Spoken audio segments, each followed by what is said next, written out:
Salut à tous. Alors aujourd'hui, je me trouve sur le site archéologique de la villa gallo-romaine de Montcarré, qui se trouve en Dordogne, et je vais vous la faire visiter. On va d'abord commencer par une vue globale du site. La villa a été édifiée dès le 1er siècle après Jésus-Christ, puis elle a été occupée comme telle jusqu'au 5e siècle, et enfin, au Moyen Âge, des moines bénédictins bâtissent une église romane qui prend appui sur ce palais antique, alors abandonné. L'essentiel des fouilles ont été menées entre 1922 et 1939 par Pierre Martial Tauziac sous la direction de l'architecte en chef des monuments historiques Jules Formiger. Dans cette vidéo, nous découvrirons des mosaïques, des vestiges antiques et bien sûr ses thermes privés.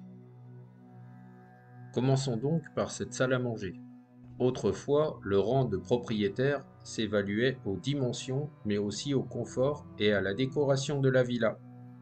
La salle à manger de Montcarré comprend de belles mosaïques colorées au motif d'écailles de poisson et peltes. Ce sont des boucliers en forme de croissant. Nous avons aussi des mosaïques en forme de coussins à fleurons.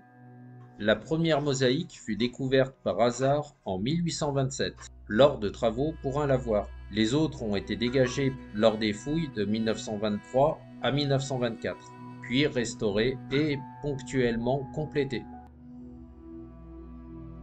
Ici, le pavement se compose de 5 riches tapis à décor couvrant.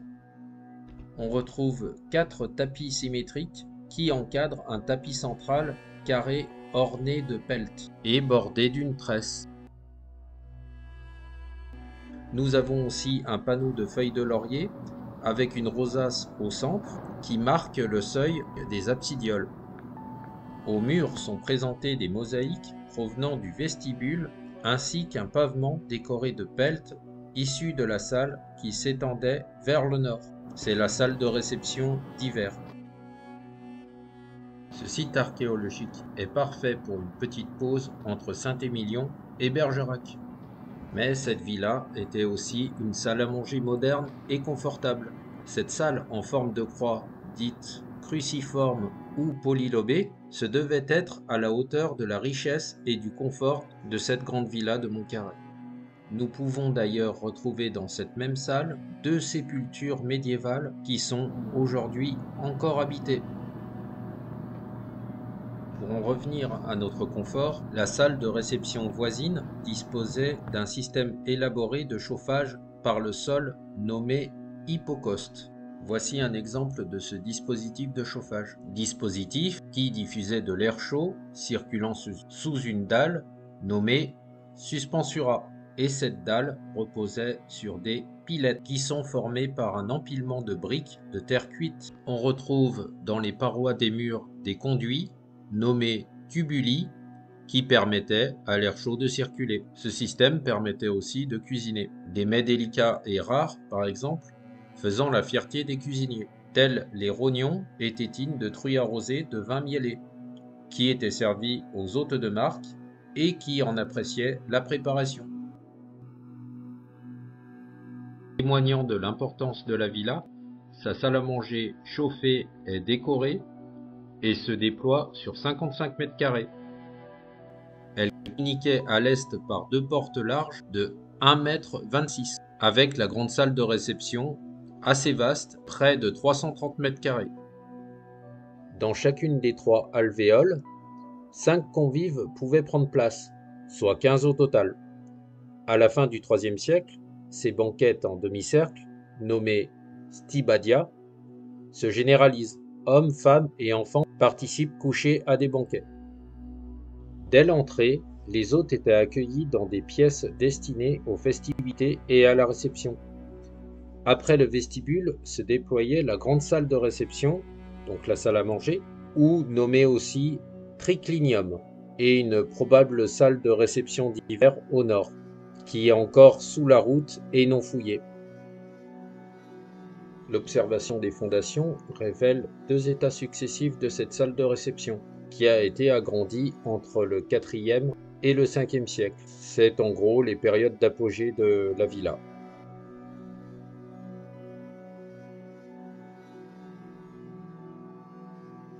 Elle passe sous l'église.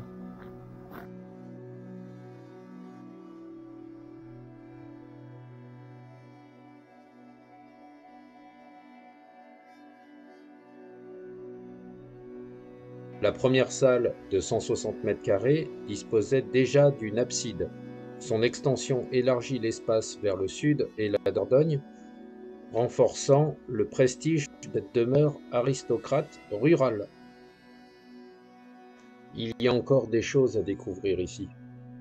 Mais par contre, elles sont sous la route ou sous l'église. En fait, l'église a été construite par-dessus ce site archéologique. Donc, ce qui fait que nous ne pouvons pas accéder à tout. D'autant que la villa s'étend. Et après, on a tous les domaines privés. Toutes les constructions récentes qui ont été probablement réalisées après que les moines bénédictins ont mis en place cette église. Donc on ne peut pas fouiller davantage pour l'instant.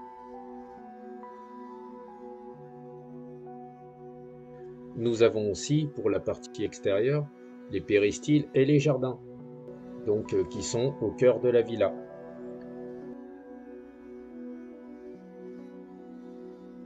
Quatre galeries couvertes sont soutenues par des colonnades qui composaient justement le péristyle. Les proportions par contre demeurent quant à elles méconnues car l'aile nord n'a pu être fouillée. Il entourait un jardin d'agrément occulté par les routes et l'église romane. Au cœur de la villa, ce jardin verdoyant disposait d'allées bordées, de bassins et de statues.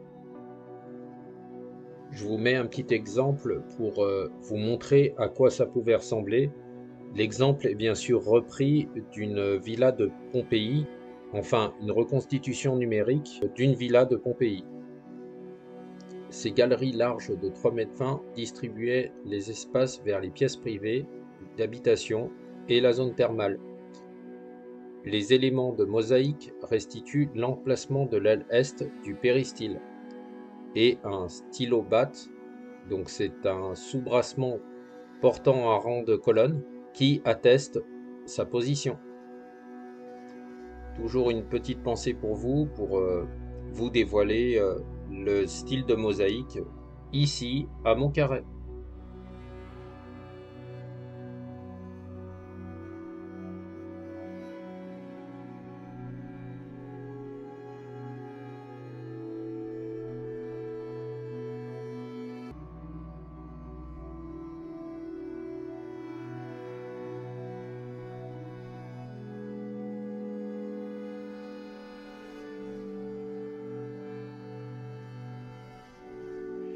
Et si on s'intéressait maintenant à la zone thermale? Donc c'est un espace qui est dédié aux soins du corps, et à cette époque-là, les thermes occupaient une place importante dans les villas gallo-romaines. En bordure du logis principal, la zone comprenait un apoditorium, donc c'est un vestiaire, et plusieurs bains.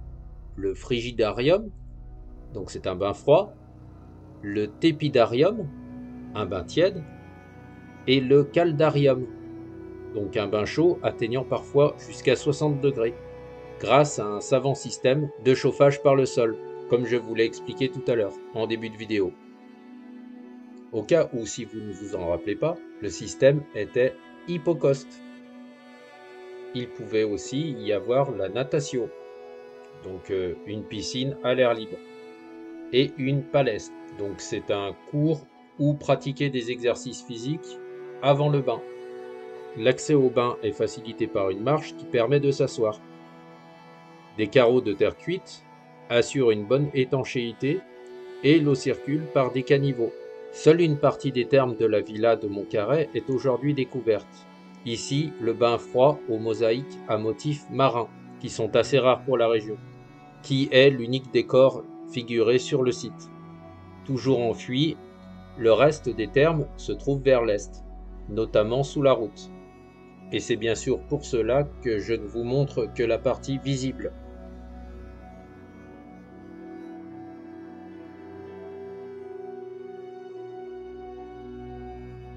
Sur ce schéma, vous pouvez retrouver tout ce que je vous ai cité, avec le bain froid, le bain tiède, le bain chaud, et tout en bas, le système dit hypocauste.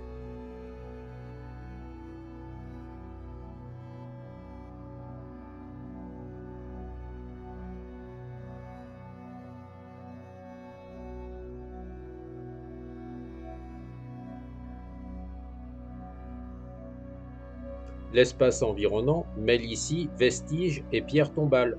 Celle-ci rappelle que le cimetière de Montcarré entourait l'église avant d'être déplacé en 1921, ce qui a permis des fouilles archéologiques. Ces éléments lapidaires sont issus de la canalisation de la villa, située en balcon de la vallée de la Dordogne. Elle orientait les eaux en bas de coteau.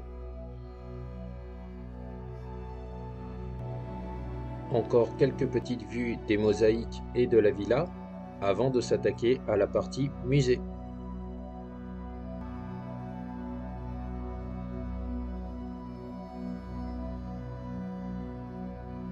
Les fouilles ont mis au jour plusieurs objets de la vie quotidienne, haches, bifaces, qui témoignent d'une occupation du site avant l'époque gallo-romaine, dès le néolithique, 4e millénaire avant Jésus-Christ.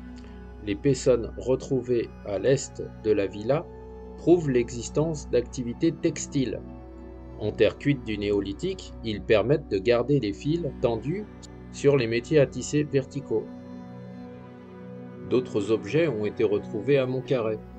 Des bols destinés au repas, coquilles d'huîtres, fragments d'architecture, qui témoignent d'une villa qui prospère à l'Antiquité tardive, avec ses banquets et son attention au décor. Au fil du temps, la villa acquiert une double fonction. Riche résidence aristocratique d'une part, exploitation agricole de l'autre.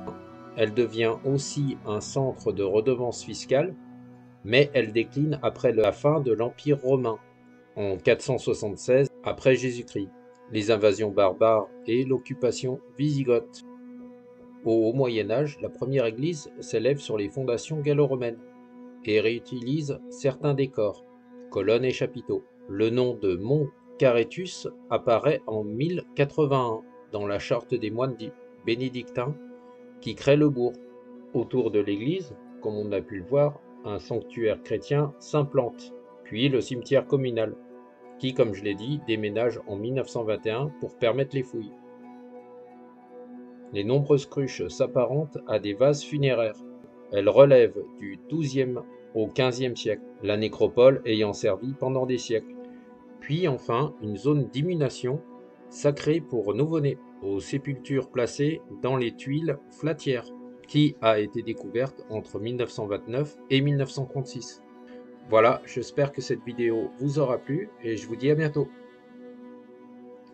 Petit bonus, on va dire, en toute fin de vidéo, où vous pourrez voir tout le résumé des mots que j'ai employés et ce qu'on a pu voir ensemble. Prenez soin de vous.